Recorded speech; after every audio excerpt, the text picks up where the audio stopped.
Guys, welcome to the mysterious empress 111 tarot. तो आ गई मैं आपके लिए कलेक्टिव रीडिंग लेके कि अभी इस वक्त आपके पर्सन क्या सोच रहे हैं, किस टाइप के थॉट्स हैं उनके।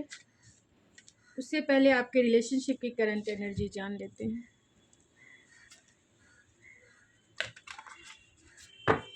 तो आपकी रिलेशनशिप की करंट एनर्जी क्या है, यानी मेरे व्यूवर्स की एनर्जी और उनके पर्सन की एनर्जी एक दूसरे के लिए क्या है, एंड आप दोनों की म्यूचुअल एनर्जी क्या है। तो ये आपकी एनर्जी, आपके पर्सन की एनर्जी एंड आप दोनों की म्यूचुअल एनर्जी।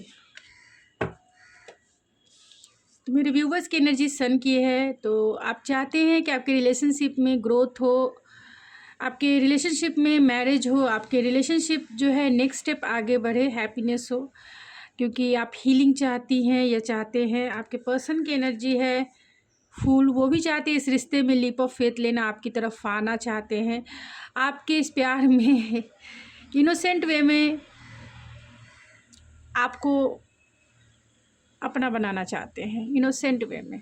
तो आपकी तरफ ज़रूर आएंगे अगर आपका नो कांटेक्ट सिचुएशन है या लेस कांटेक्ट सिचुएशन है। तो जिनका भी नो कांटेक्ट सिचुएशन है, तो ये पर्सन आके आपसे सब कुछ क्लियर करेंगे। और दूसरी बात ये भी है कि अगर इन्होंने आपको ब्लॉक किया है तो अनब्लॉक भी करेंगे। तो पूरी तरह पीसफुल रहें एंड इनर वर्क पे आप ध्यान दें, जो भी मेरे व्यूवर्स देख रहे हैं, क्योंकि ये आपकी एनर्जी है, अच्छी है एनर्जी है। अगर आप चाहते हैं आपके पर्सन आए तो फुल्ली रूप से होपफुल रहिए, ऑप्टिमिस्टिक रहिए एंड अपने ऊपर फोकस रहिए। आप दोनों की म्यूचुअल एनर्जी है एम्परर की, बहुत लॉजिकल एंड प्रैक्टिकल वे में चीज़ों को ले रहे हैं। आप चाहते हैं लॉन्ग टर्म कमिटमेंट, आप दोनों चाहते हैं लॉन्ग टर्म कमिटमेंट, लेकिन एक ट्रेडिशनल मैरिज चाहते हैं, बहुत ही ट्रेडिशनल वे में, लॉजिकल वे में आप इस रिलेशनशिप को सोच रहे हैं। तो ठीक है, क्योंकि अगर आप दोनों एक दूसरे के साथ आते हैं और इस रिलेशनशिप में आगे काम करना चाहते हैं तो बहुत ही स्ट्रक्चर एंड डिसिप्लिन वे में ही करना होगा। तो अभी इस वक्त आपके पर्सन क्या सोच रहे हैं। यहाँ 2 ऑफ पेंटिकल है, wheel of Fortune, night of pentacles and the handman.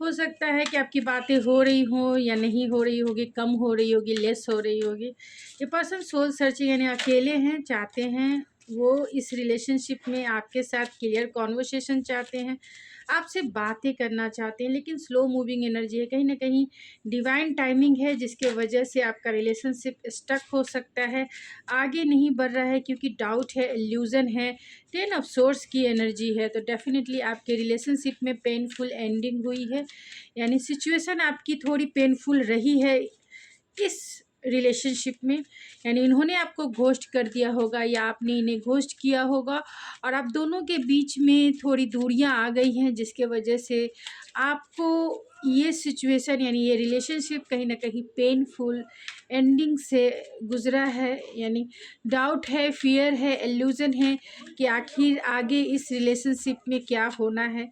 ये पर्सन भी कहीं ना कहीं डाउट इल्यूजन में है, लेकिन चाहते हैं बैलेंस, चाहते हैं आपकी तरफ एक्शन लेना, क्योंकि ये आपके लिए पैशनेट भी हैं, आपके लिए बहुत इम्पल्सिव भी हैं, क्योंकि ये डिवाइन टाइमिंग है जो उनके फेवर में अभी तक काम नहीं कर रहा है।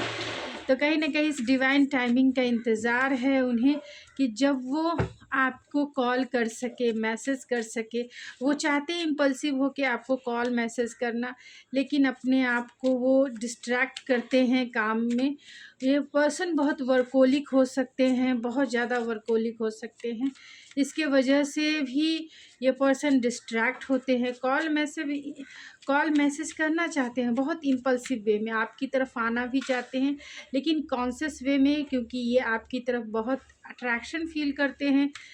इन्हें बैलेंस चाहिए लाइफ में, कि वो आपकी तरफ आने के लिए बहुत ही स्ट्रक्चर वे में आए, कि जिससे कि वो आपको एक लॉन्ग टर्म कमिटमेंट दे सके, यानी लॉन्ग टर्म आपके साथ चल सके। आप दोनों एक दूसरे के सोलमेट हो सकते हैं, दोनों एक दूसरे के डिवाइन काउंटर पार्ट हो सकते हैं, क्योंकि यहाँ पे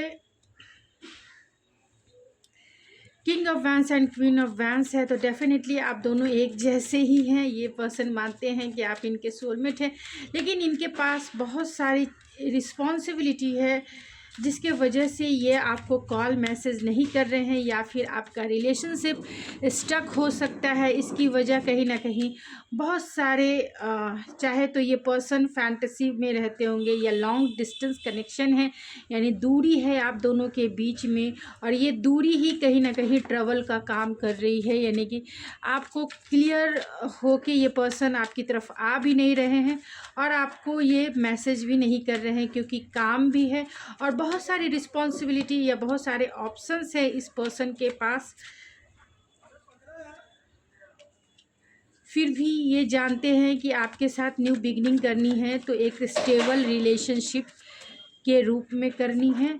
अगर वो इस रिलेशनशिप में स्टैंड भी लेना चाहते हैं, अगर अब तक ये डिफेंसिव रहे हैं, तो वो अब इस रिलेशनशिप में रिकन्सिलेशन चाहते हैं। हो सकता है बहुत सारे लोगों के केस में कि ये आपका रिलेशनशिप हिडन रिलेशनशिप हो, या फिर इन्होंने आपसे शेयर नहीं की कि आप इनकी लाइफ की विश फुलफिलमेंट है। जैसा पार्टनर ये सोचते थे कभी सपनों में, आप बिल्कुल वैसे ही हैं। लाइक इनकी एम्प्रेस है, लेकिन कहीं ना कहीं जस्टिस भी है। आप इनकी लाइफ की सारी कंटेंटमेंट है,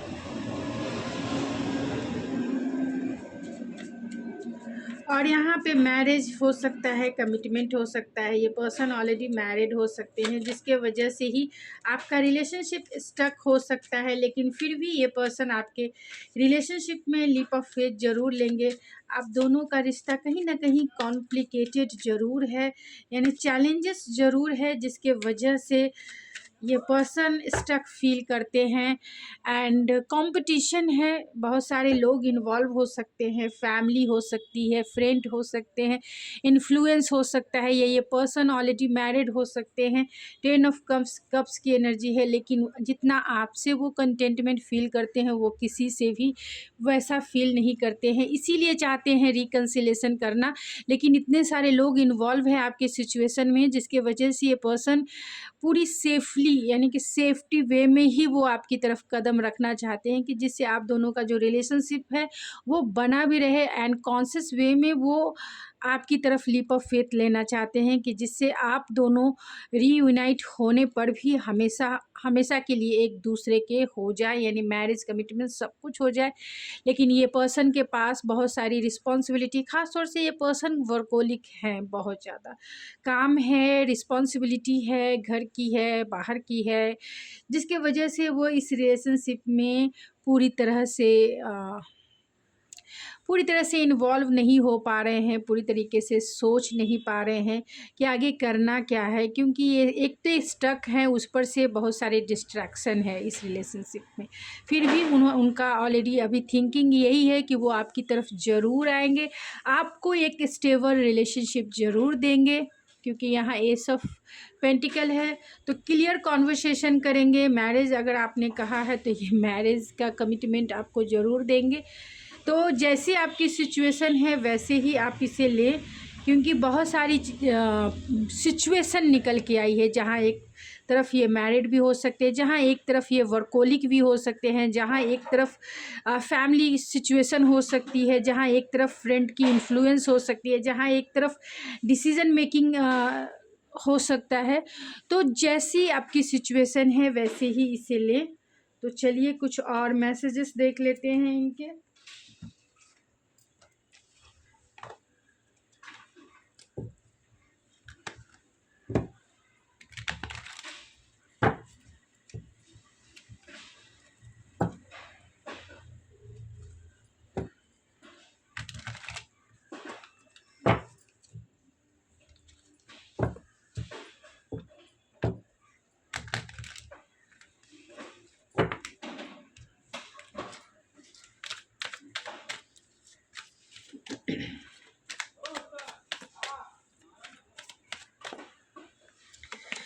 तो क्या सोचे, लव योर सेल्फ है, तो डेफिनेटली अभी वो अपने आप को अपने ऊपर कहीं ना कहीं फोकस हो सकते हैं। ड्रामा है तो आपके रिलेशनशिप में बहुत सारे ड्रामा है, बहुत सारे ड्रामा है।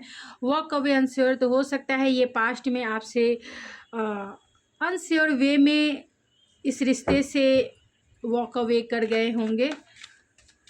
मीन्स बिना क्लोजर दिए इन्होंने आपको घोस्ट कर दिया होगा, बिना बताए इन्होंने इस रिश्ते से थोड़ा डिस्टेंस क्रिएट कर लिया होगा। तो जैसा रेजोनेट करे वैसा ही ले आप। फैमिली टाइज है तो अगर ये पर्सन मैरिड है तो फैमिली टाइज हो सकती है, अगर अनमैरिड हैं तो भी इनकी फैमिली की रिस्पॉन्सिबिलिटी हो सकती है, जिसके वजह से भी ये पर्सन आपकी तरफ नहीं आ पा रहे हैं। लव इन द एयर है, ये बहुत फैंटेसाइज करते हैं आपको लेकर, और कहीं ना कहीं इन्हें ऐसा लगता है कि आप जो हैं इनके आसपास ही है। इन्होंने आपके साथ डिसेप्टिव बिहेवियर किया है पास्ट में, यानी बिना क्लोजर दिए इन्होंने आपको छोड़कर आगे निकल गए हैं, यानी आपको बहुत बड़ा एक तरह से शॉकिंग इवेंट्स इन्होंने, पेनफुल सिचुएशन इन्होंने क्रिएट किया है। अब ये चाहते हैं न्यू बिगनिंग, अब ये चाहते हैं न्यू स्टार्ट, अब ये चाहते हैं आपके साथ लॉन्ग टर्म कमिटमेंट। तो ये लॉन्ग टर्म कमिटमेंट के साथ चलना चाहते हैं। लीगल मैटर है तो अगर ये पर्सन ऑलरेडी मैरिड हैं तो हो सकता है डिवोर्स से गुजर रहे होंगे या डिवोर्स लेने के बारे में सोच रहे हैं, क्योंकि लॉन्ग टर्म कमिटमेंट है एंड कंफ्यूज हैं, क्योंकि इनके पास मेनी ऑप्शंस है, बहुत सारी चीज़ें हैं करने के। डिवाइन टाइमिंग है जब वो आपकी तरफ लीप ऑफ फेथ लेंगे। एंड सिड्यूसर है तो डेफिनेटली ये पर्सन आपको लेकर कहीं ना कहीं बहुत इंटीमेट होना चाहते हैं हर एक वे में, क्योंकि बहुत टाइम से आपके साथ मिले नहीं होंगे, टाइम नहीं स्पेंड किया, तो ये चाहते हैं आपको सिड्यूस करना। एंड एम्ब्रेसिंग द फ्लो है तो गो विथ फ्लो भी चलना चाहते हैं ये पर्सन। सोशल मीडिया पे ये पर्सन आपको स्पाई करते हैं। आपके लिए क्या गाइडेंस है निकाल लेते हैं, चलिए देख लेते हैं कि आपके लिए क्या गाइडेंस है ऐसी सिचुएशन में।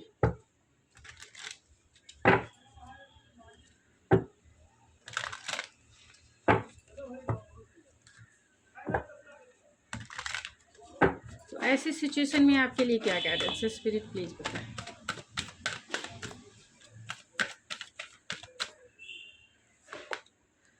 तो अर्थ एंड ग्राउंड है तो ऐसी सिचुएशन में आपको ग्राउंडेड, यानी कि जो भी लाइफ में एक्सपीरियंस आपने किया है, जो भी इस रिलेशनशिप में एक्सपीरियंस किया है, आपको अभी ग्राउंडेड होने की ज़रूरत है, आपको अभी रूटेड होने की ज़रूरत है। यानी आप अर्थ एनर्जी में अगर आप बहुत परेशान हैं, बहुत आपको एंजाइटी या फिर स्लीपलेस नाइट है, बहुत ओवर थिंकिंग चल रही है या लो वाइब्रेशन है आपकी, तो प्लीज़ कुछ टाइम नेचर में ज़रूर बिताएं, यानी पेड़ पौधों के साथ आप अपना टाइम बिताएं, कि जिससे कि आपकी हीलिंग हो पूरी तरह से रूटेड वे में। रूटेड वे में मीन्स आपको पता भी नहीं चलेगा, लेकिन आपकी हार्ट की हीलिंग होगी, पूरी तरह से बॉटम से हीलिंग होगी। तो आप अगर परेशान हैं, वाइब्रेशन आपकी लो है एंड किसी चीज़ में आपको समझ में नहीं आ रहा है कि आगे क्या होना है, क्या करना है, पहले तो अपने मन से ही सरेंडर करें डिवाइन के ऊपर कि जो होगा सो अच्छा होगा। और अपना जो टाइम है, कुछ टाइम आधा एक घंटा आप जो है नेचर के साथ, जैसा पेन है उसके अनुसार आप टाइम डिसाइड कर सकते हैं। अगर आप सचमुच में बहुत ज़्यादा परेशान हैं, आप आधा घंटा एक घंटा टाइम बिताएं जहाँ मदर नेचर के साथ, मीन्स अपने पेड़ पौधे के साथ, गार्डन में आप टाइम बिताएं, खाली पैर घूमें, थोड़ा सा समय दें पेड़ पौधे के साथ, आप प्रकृति के साथ आप टाइम दें, जिससे कि आपकी bottom of the heart healing होगी। फिर आप कब ये होंगे आपको पता भी नहीं चलेगा। तो ये हीलिंग ज़रूर करें, क्योंकि आप हो सकते हैं अर्थ साइन वाले भी हो सकते हैं, टॉरस वर्गो कैप्रिकॉन की एनर्जी। तो अर्थ हैंड ग्राउंडेड है तो ग्राउंडेड होने की ज़रूरत है। आप अपने आप ग्राउंडेड नहीं है, सब चीज़ इल्यूज़न में है, डाउट में है, फियर में है कि आगे क्या होना है, क्योंकि यहाँ पे ऑलरेडी वो एनर्जी निकल के आई है। डाउट में है, फियर में है, कुछ रास्ता दिखाई नहीं दे रहा, आगे करना क्या है, आगे करना क्या है, क्या होगा, कैसे निकलेंगे। तो dark night of the soul.